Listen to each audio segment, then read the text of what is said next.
नमस्कार मित्रों, मेरा नाम है विजय शंकर सिंह और मैं नियमित रूप से शेयर बाजार पर वीडियो लेकर के आता रहता हूं। तो आज पुनः नए वीडियो में स्वागत है आप लोगों का। आज मित्रों पुनः मैं दो शेयर लेकर के आया हूं, एक ट्रेडिंग ऑब्लिक इन्वेस्टमेंट, दूसरा वनली ट्रेडिंग। दो शेयर हैं। पहला है भारत रसायन।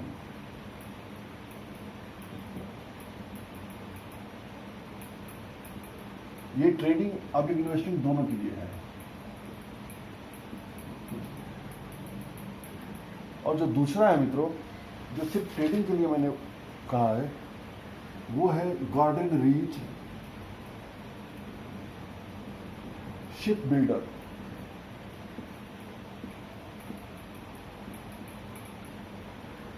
ये केमिकल सेक्टर का शेयर है मित्रों। ये सीपीआर केमिकल का सेक्टर है। ये सरकारी कंपनी है, ये सरकारी नहीं है। तो इसको ट्रेडिंग और इन्वेस्टमेंट दोनों के लिए, ये सिर्फ ट्रेडिंग के लिए। तो आइए जानते हैं इन दोनों कंपनियों के बारे में क्या है। तो भारत रसायन के पहले जान लेते हैं मित्रों। भारत रसायन जो है एग्रो केमिकल पेस्टिसाइड यानी केमिकल सेक्टर में कृषि से संबंधित जो केमिकल वगैरह होते हैं वो बनाता है। इस ग्रुप की अन्य कंपनियां जैसे पीआई इंडस्ट्री है, आपका यूपीएल है और भी कई कंपनियां हैं। इस तरह से उस सेक्टर की कंपनी है। अब वर्तमान में देखेंगे मित्रों, तो ये जो कंपनी है, यानी मंगलवार की बात की जाए 4 तारीख का, तो 9,417 पर ट्रेड कर रही है कंपनी। 9,417 रुपये भाव है इसके। बहुत बड़ा टिकट साइज है इसका मित्रों। और यदि मार्केट कैपिटल देखेंगे इसका, तो मार्केट कैपिटल है इसका, किसी भी कंपनी की पहचान मित्रों जो करंट मार्केट प्राइस होता है उससे नहीं देखना चाहिए। ये तो एक जो है छलावा मात्र कह लीजिए या यूं कह लीजिए कि एक संकेत मात्र है। वास्तव में किसी कंपनी की जो औकात होती है वो उसके मार्केट कैपिटल, उसके जो भी रिटर्न रेशियोज होते हैं उससे आधारित होता है। तो अब जैसे इसको ही देखिए, 9,417 करोड़ की कंपनी है, भाव है। अब मार्केट कैप देखेंगे तो मुश्किल से 4,000 करोड़ का है। अर्थात यह शुद्ध रूप से स्मॉल कैप कंपनी है।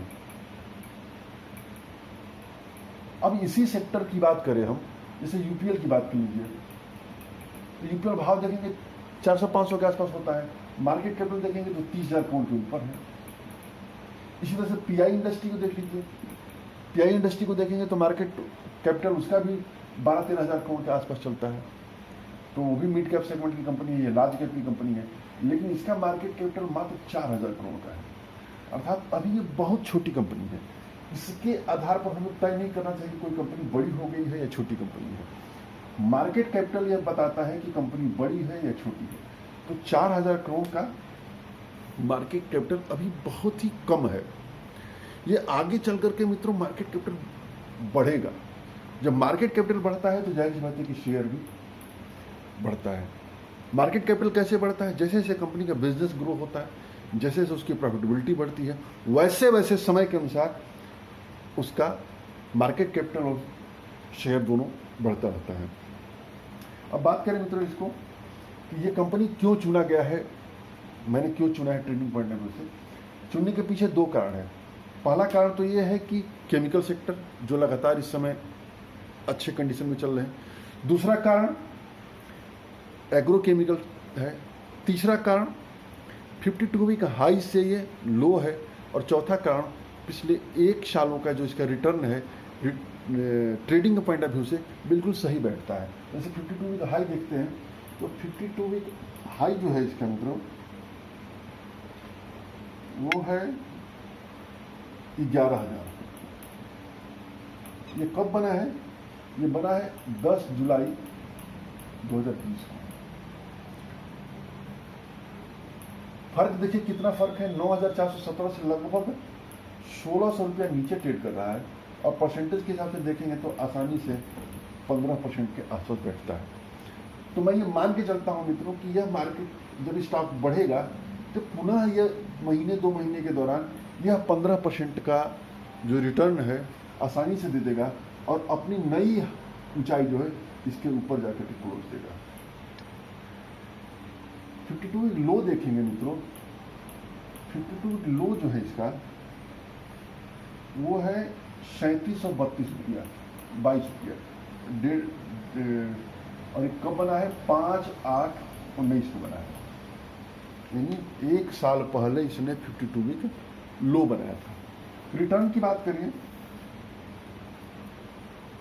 तो 1 मंथ में जो रिटर्न है 24% का है,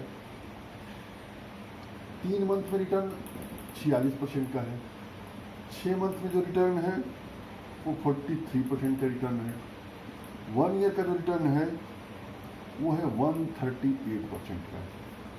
मैं ट्रेडिंग के लिए उस स्टॉक को चुनना पसंद करता हूं मित्रों जो साल में कम से कम 50% से ऊपर का रिटर्न दिया हो, पहली शर्त है। दूसरी शर्त होती है कि वो 52 वीक हाई से करेक्शन पर उपलब्ध हो।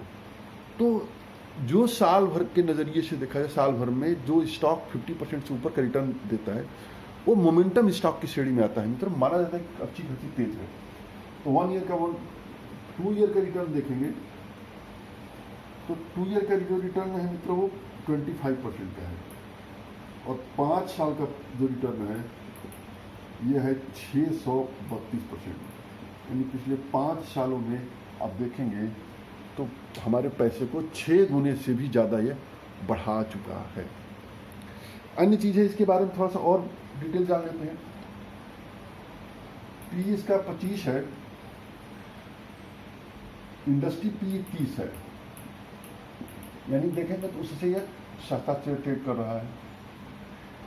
बुक वैल्यू 1327 है और प्राइस टू बुक वैल्यू इस समय जो 7 के आसपास ट्रेड कर रहा है। और देखें डिविडेंड यील्ड थोड़ा सा कम है, मात्र 0.02% है। हालांकि डिविडेंड देने वाली कंपनियां बहुत अच्छी नहीं मानी जाती है। बहुत सारी ऐसी कंपनियां होती हैं जो प्रॉफिट को अपने बिजनेस में इन्वेस्ट करती है, जैसे रिलायंस इंडस्ट्री की बात करी, बहुत सारी ऐसी कंपनियां होती हैं जो प्रॉफिट को पुनः उसी बिजनेस में इन्वेस्टमेंट करती हैं, तो कंपनी का और बढ़ता है और शेयर तेज होता है। तो डिविडेंड देना एक ठीक बात है, लेकिन बहुत ज़्यादा डिविडेंड देना भी तो डिविडेंड अच्छी बात नहीं है। तो इसका डिविडेंड ठीक ठाक उतना ज़्यादा नहीं है, 0.02% ही है। मेरा अपना मानना है कि डिविडेंड कम से कम 1% के आसपास हो तो मज़ा आता है, डिविडेंड यील्ड परसेंट। तो ये तो 0.02% है, काफ़ी नीचे है। और देखते हैं ROE, देखिए जो कि एक बहुत बड़ा पैरामीटर होता है। ROE है 31.5, बहुत बेहतरीन है। ROC देखेंगे, ये भी एक बेहतरीन होता है रिटर्न मित्रों, वो है 31.6। ये दोनों इतना अधिक होना मायने रखता है कि शेयर बहुत ही स्ट्रांग शेयर है। और देखते हैं ROA, देखेंगे रिटर्न ऑन एसेट, तो ये भी जो है 17.7% है, ये भी बहुत ज़्यादा है। मैंने बताया नहीं कि रिटर्न रेशियो बहुत अच्छे हैं इसके। और डेब्ट इक्विटी रेशियो जो कि एक और मानक होता है 0.60% है, ये भी ठीक ठाक स्तर पर है, कोई ऐसी चिंताजनक नहीं है।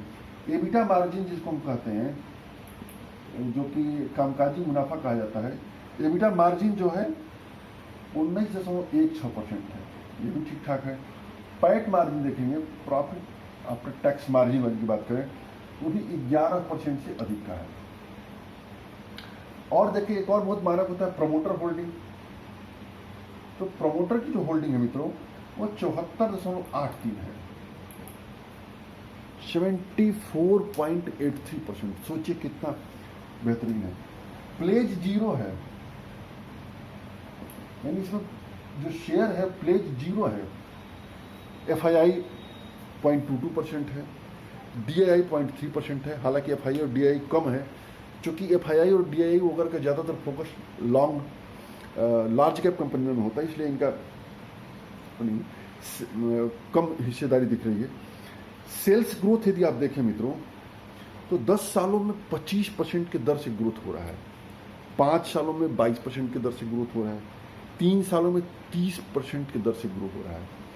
और यदि वही प्रॉफिट ग्रोथ देखेंगे तो 10 सालों में 36% के दर से बढ़ रहा है, 5 सालों में 40% के दर से बढ़ रहा है, 3 सालों में 50% के दर से प्रॉफिट बढ़ रहा है। आप सोचिए कितनी बढ़िया कंपनी है और कितनी तेजी से ग्रो हो रही है। और यदि आप यही स्टॉक CAGR का देखेंगे तो 10 सालों में 57% की दर से बढ़ रहा है, 5 सालों में 48% की दर से स्टॉक के तेजी से ग्रो हो रहा है। तो और भी बहुत ही अच्छा है। यदि आप इसके सेल्स को देखेंगे तो परसेंटेज या मात्रा में देखेंगे तो 2008 में जो सेल्स इसका 67 करोड़ था, आज के डेट में 989 करोड़ हो चुका है, 15 गुना बढ़ चुका है। ऑपरेटिंग प्रॉफिट मार्जिन जिसको OPM कहते हैं, 2008 में 6% था, एट प्रेजेंट 19%, 19%। देखिए कितना 3 गुने का ग्रोथ हुआ है। वही नेट प्रॉफिट देखिए तो जो 2008 में 4 करोड़ था, इस समय 112 करोड़ हो गया, यानी 26 गुना लगभग प्रॉफिट बढ़ा है। और देखेंगे EPS जो अर्निंग पर शेयर होता है, जो 2008 में 10 रुपये 40 पैसा था, इसमें 371 रुपया हो गया EPS, अर्थात ये भी 37 गुना बढ़ चुका है। आप सोचिए कितनी बेहतरीन कंपनी है, कितनी केमिकल सेक्टर की कितनी उम्दा कंपनी है, बहुत तेजी से ग्रो हो रहा है। छोटी कंपनियों को मित्रों जितना जल्दी पकड़ा जाए उतना सही होगा। अभी कुछ दिनों पहले मैंने पॉसक पे वीडियो बनाया था, तो ये स्मॉल कैप कैटेगरी की कंपनियां हैं, थोड़ा सा ध्यान रखा जा सकता है। दूसरा जो कंपनी है मित्रों गार्डन ब्लीच, उसके बारे में थोड़ा चर्चा करते हैं।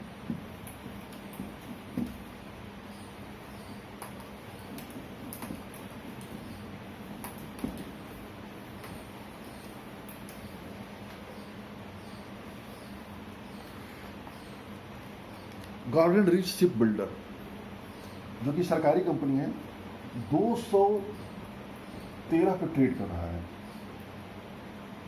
मंगलवार के दिन यह 8% बढ़ करके बंद हुआ है।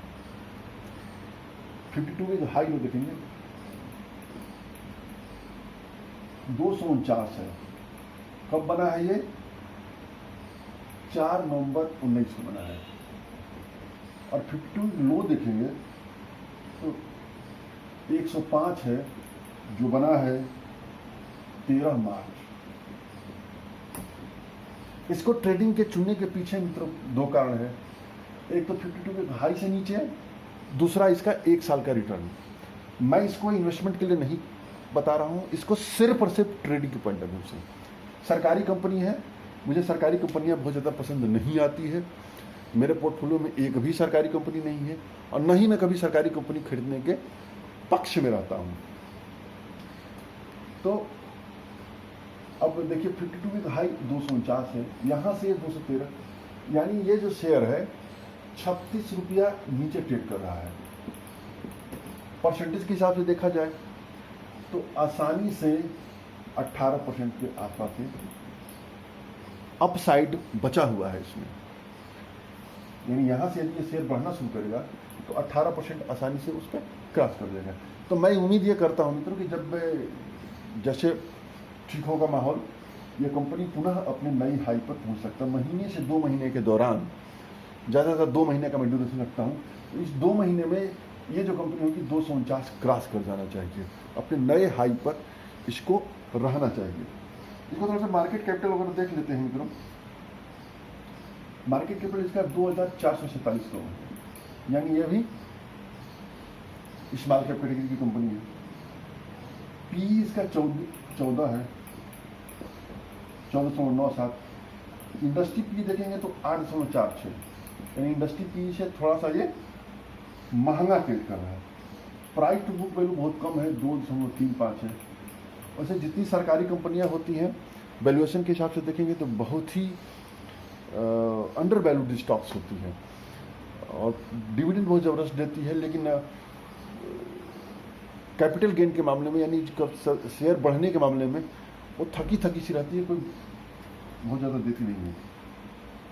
अब इसका डिविडेंड देखिए मित्रों, तो डिविडेंड जो है 3.34% है। देखिए कितना अधिक है, यानी 200 रुपये का हम शेयर खरीदते हैं तो 7 रुपया लगभग तो हमको सीधे सीधे यही मिल जा रहा है, 3.5% के आसपास से।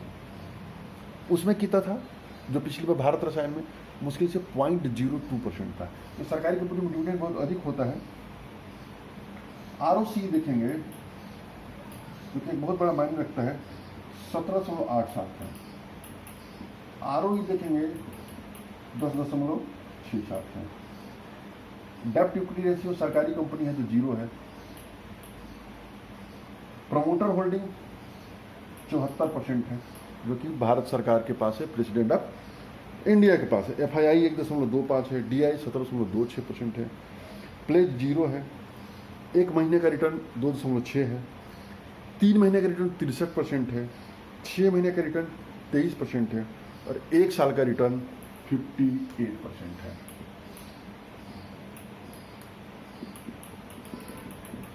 यानी ये जो दूसरा क्राइटेरिया पे हमारे खर्च, एक क्राइटेरिया ये हो गया, दूसरा क्राइटेरिया ये हो गया, एक और क्राइटेरिया जिसमें मैं चेक करता हूँ और मूविंग एवरेज चेक करता हूँ।